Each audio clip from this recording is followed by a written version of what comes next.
আসসালামু আলাইকুম রহমতুল্লাহ। আমি Ashfaq Ahmed, BHMS running student, government medical college Mirpur 14 Dhaka. তো আমি প্রত্যেকটা মেডিসিনকে এরকমভাবে শিখবো এবং শেখানোর চেষ্টা করবো যাতে করে প্রত্যেকটা মেডিসিনকে আমরা পা থেকে মাথা পর্যন্ত কী কী সিমটম আছে সেগুলো জানতে পারি এবং প্রত্যেকটা মেডিসিনকে আমরা আলাদাভাবে চিনতে পারি। সেই উদ্দেশ্যে নিয়ে আজকে আমার ক্লাস। আমি চেষ্টা করবো যে 7 থেকে 8টা ক্লাসের মধ্যে প্রত্যেকটা মেডিসিনকে শেষ করার জন্য। তো প্রথমে আজকে আলোচনা করবো আর্সেনিক আমলাম নিয়ে। তো প্রথমে কেন আমি এই মেডিসিনটা নিয়ে আসলাম, তো বর্তমানে করোনার কারণে আমরা অনেকেই এই মেডিসিনটা সম্পর্কে জেনেছি বা জেনে থাকবো, শুনে থাকবো। তো এই কারণেই আমি প্রথমে আর্সেনিক আমলাম মেডিসিনটা নিয়ে আসলাম। তো শুরু করার আগে আমি প্রথমে কিছু কথা বলতে চাই আর্সেনিক আমলাম নিয়ে। তো আমরা অনেকেই মনে করি যে হোমিওপ্যাথিক মেডিসিনের কোনো সাইড এফেক্ট নাই।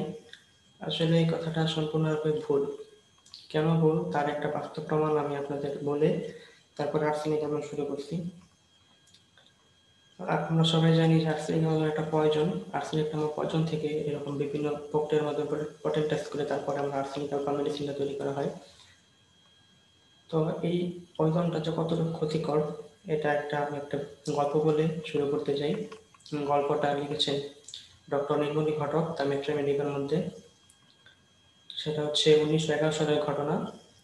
তো ওনার চেম্বারে এরকম একজন ছেলে আসছে যে ম্যালেরিয়া রোগে আক্রান্ত ছিল, ম্যালেরিয়া জ্বরে আক্রান্ত ছিল। তো তার হিস্ট্রি নেওয়ার পর জানা গেল তার প্রথম এরকম অ্যালোপ্যাথিক ট্রিটমেন্ট করা হয়েছিল। তাতে ভালো না হওয়ার কারণে খ্যাতনামা একজন ওই সময় ডাক্তারের কাছে নিয়ে যাওয়া হয়। তো উনি এরকম সাইন সিমটম সব বিচার বিবেচনা করে আর্সেনিক অ্যালবাম সিএম প্রেসক্রাইব করে একদিন পর পর 1 ডোজ। তো প্রথম 2 ডোজ খাওয়ার পরে ওই ছেলের জ্বর ভালো হয়ে যায়। তারপরে যখন আরো 2-3 ডোজ এরকম খাওয়া হয় তারপর থেকে শুরু হয় সমস্যা। এখন কি সমস্যা? তো এরকম সমস্যা শুরু হয় যে ওর বাচ্চা এরকম মেন্টালি এরকম অবস্থা একদম খারাপের দিকে চলে যেতে থাকে। সে এরকম মনে করতে থাকে যে তাকে কেউ মেরে ফেলবে, সবাইকে সে ভয় পেতে থাকে এবং সে লুকাইতে থাকে। যখনই কাউকে দেখে তখন সে লুকাই করতে থাকে, মানে তার একদম মেন্টালি ইমব্যালেন্স হয়ে গেছে। তো ওই অবস্থায় যখন ইউনিক রোগের কাছে আনা হয় তখন উনি বললেন যে এই বাচ্চার শরীরে আর্সেনিকের প্রবেশ হয়েছে। তো এরকম যে আমাদের প্রত্যেকটা মেডিসিনে এরকম কিছু ক্ষতিকর ইফেক্ট আছে। তো আমরা যখনই কোনো মেডিসিনকে অ্যাপ্লাই করব একদম টোটালিটি অফ সিমটম নিয়ে যদি আমরা দেখি যে টোটালিটি অফ সিমটমের সাথে মেডিসিনটা মিলতেছে তাহলে আমরা মেডিসিনকে প্রেসক্রাইব করব। আচ্ছা, এখন আমরা মূল আলোচনায় চলে আসি। আজকে আমরা আর্সেনিক অ্যালবাম পার্ট 1 এর পর্ব হচ্ছে introduction and mental symptom of arsenic album.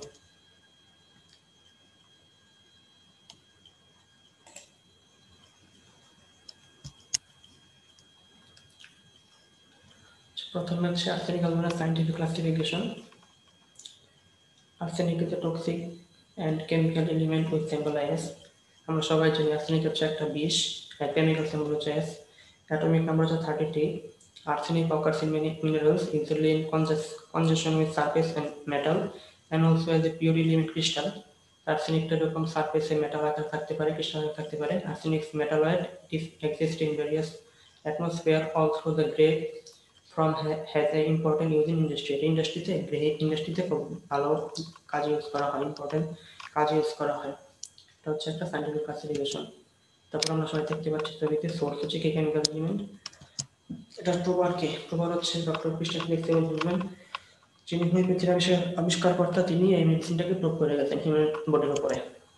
এখন আমরা আসি যে আর্সেনিকের কমন নেম হচ্ছে কি white oxide of arsenic, chemical formula হচ্ছে As2O3। এখন হচ্ছে যে ফিজিক্যাল মেকআপ। প্রত্যেকটা মেডিসিনের একটা ফিজিক্যাল মেকআপ থাকে যে ওই মেডিসিনের পেশেন্টটা দেখতে কিরকম হবে। তো আর্সেনিকেরও সেরকম একটা ফিজিক্যাল মেকআপ আছে যে দি patient is lane thin, patient হবে হালকা চিকন পাতলা, ইনজুরিড হ্যাভিং হিপোক্রেটিক ফেস, মানে তার একটা ভূতৃমাকার চেহারা থাকবে, dirty and waxy look of skin, তার স্কিনটা ডার্টি থাকবে এবং ওয়াক্সি মোমের মতো এরকম চকচক করতে থাকবে। এবার আসছে টেম্পারমেন্ট।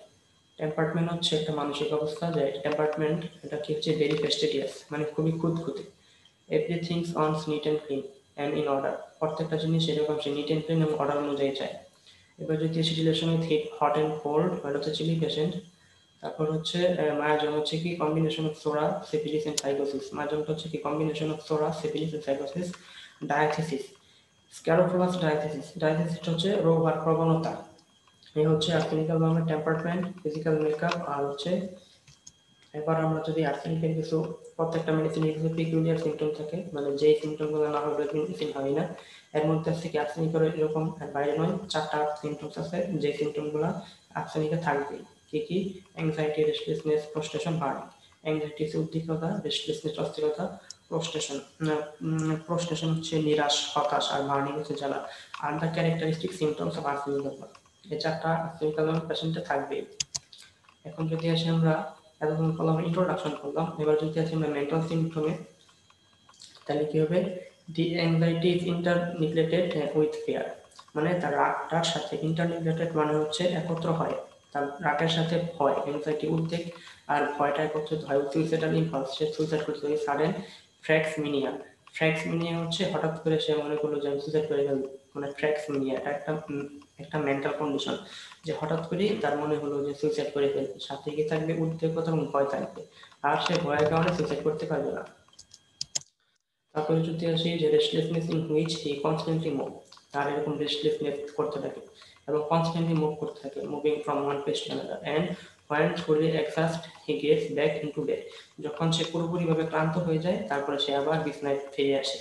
এই যে সে রেস্টলেসনেসটা করলো, এতে কিন্তু সে মানসিকভাবে শান্তি পাইল, এই জন্য সে রেস্টলেসনেস করে। আর আর্সেনিক অ্যালবাম এটা সমস্ত কিছু একটা মানসিক, এর সাথে মেন্টাল সিমটম মানে প্রমিনেন্ট আর্সেনিক অ্যালবামের ক্ষেত্রে। তারপরে কি আছে? Delusion and instant delirium and excitement. মানে ডিউলেশন মানে কি? যে একদম হতাশ, নিরাশ, মানে জীবন যুদ্ধে সে হেরে গেছে এরকম একটা ব্যাপার এখানে ছবিতে দেখা যাচ্ছে, যে তাদের মধ্যে কি হতাশা, জীবন যুদ্ধ হেরে গেছে, কনফ্লিক্ট, এবং তারা এরকম প্রলাপ করতে থাকে। এবং ডিউলেশন মানে হচ্ছে তাদের একটা মেন্টাল এবং ইমোশনাল ইমব্যালেন্স হয়ে যায়। এবং এক্সাইটমেন্ট থেকে so sad they were he is weary of life, সে মনে করে যে তার জীবনটা একটা বোঝার মতো হয়ে গেছে।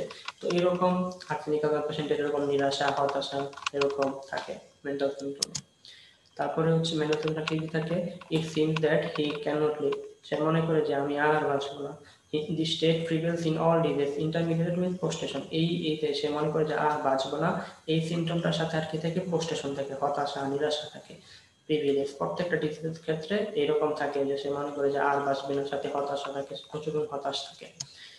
তারপর এখন আমরা দেখতে পাচ্ছি কিছু ছবি দেখতে পাচ্ছি যে সে আর্সেনিক অ্যালবাম কি করে? ক্যান নট প্লে, এখানে লেখা আছে can you play on your own for once, মানে আর্সেনিক অ্যালবাম সে একা থাকতে প্রচুর ভয় পায়। কেন ভয় পায়?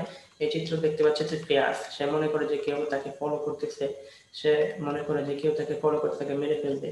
আর এখানে আর একটা স্পেশাল ফিচার হচ্ছে সে এরকম ইনফেকশন ছড়ানোকে খুব ভয় পায়, যে এটা দেখা যাচ্ছে যে পার্সন সে ভাবতেছে যে এখান থেকে তার ভাইরাল ব্যাকটেরিয়া ছড়া যাবে, সেই কারণে সে পিছনে এসে লুকায় রয়েছে।